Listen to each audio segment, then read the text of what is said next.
Hello, BookTube. I wanted to ease you in. I want to keep easing you in. We missed a day. A lot of you probably fell out of the Steve habit. So I want to get, a usual smattering of videos in the day, but we'll make them shorter and we'll ease you in. So I did a one book mail haul earlier. I'm going to do another one book mail haul, but we also have the new New York Review of Books. This is a big issue, the fall books issue. That is bound to have lots of good stuff in it. I thought we'd take a wee nosy through it before we move on to the mail. Let's see here. Including, of course, the one of the draws is the full-page color advertisements from publishers, because they will include blurbs, some of which made by yours truly. Like, for instance, here's the University of Chicago Press, wonderful press, and I can't help but notice that they have a little box for extreme conservation, which was extremely good, and I reviewed it. No. Okay. All right. Well, it doesn't matter. Then there's Yale University Press has 8 books, none of which I have reviewed. Okay, so I'll move on from there. We still have plenty of other chances. Stanford University Press. I get very little from Stanford. I don't think I read any of these. No, I didn't. All right, well. Okay, Princeton. There we go. So, Princeton, we have nothing. All right, where's Yale when you need it? We'll move on here. University of Toronto, they never send me anything. Harvard, here we go. There's a full page for Harvard. Steve will show up here. Like, for instance, Sarah Ego's The Known Citizen, a fantastic book about privacy. No, it's Louis Menand at The New Yorker. Okay, Julian Jackson's big Charles de Gaulle biography, 1,000 pages of goodness. I reviewed it for the Christian Science Monitor.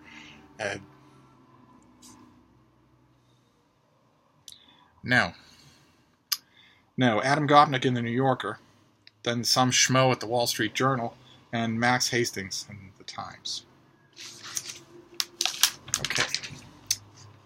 All right, well, here's Doubleday.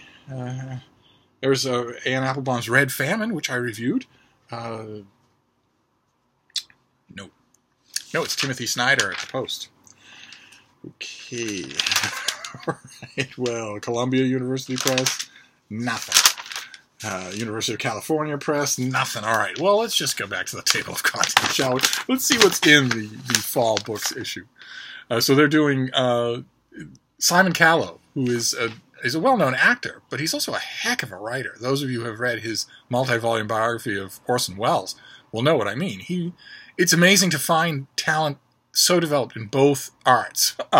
He reviews a collection of the letters of Tennessee Williams and James Laughlin, which ought to be interesting. Can't wait to see. Off the top of my head, I always try to wonder when it comes to James Callow if he actually knew either of the people involved. Then there are 2 books on. Okay, Ian Buruma, who's the new editor-in-chief of the New York Review of Books, does an appreciation of V.S. Naipaul, who just recently died.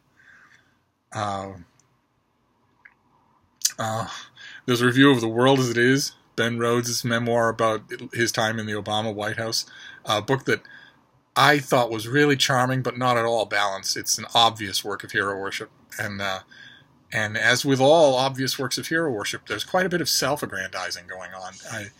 It isn't the Obama book that I wanted it to be at all. I loved it, but only in an extremely partisan way.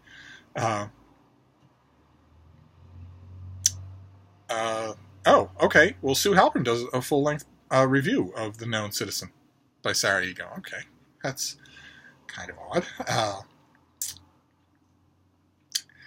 Martin Amos's new collection of pieces of nonfiction work, The Rub of Time, a wonderful, wonderful volume. Probably be out in paperback in time for Christmas in America.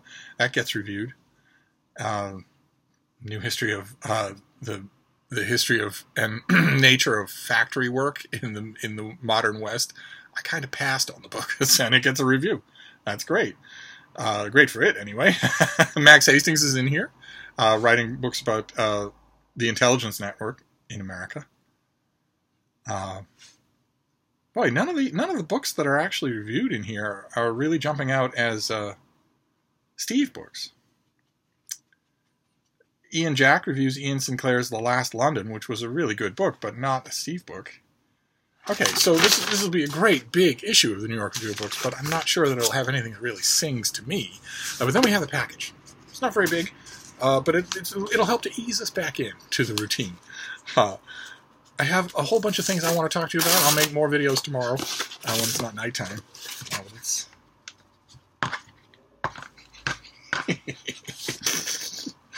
Oh, okay. I think we saw this already. This is from 7th Street Books. This is, I think it's due out in paperback in September. Yeah, this is a paperback original in September. The Devil's Wind by Steve Goebel.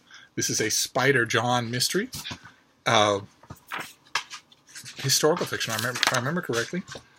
Spider John, longing to escape the pirate life he never wanted, has an honest seafaring job at last and a chance to return to his beloved M and their child. But when Captain Brentwood is murdered in his cabin, Spider's plans are tossed overboard. Who killed Redemption's captain? The mysterious pirate with a sadistic past? The beautiful redhead who hides guns beneath her skirt? One of the men pining for the captain's daughter? There are plenty of suspects. How could anyone kill a captain in his locked quarters while the entire crew was gathered together on deck?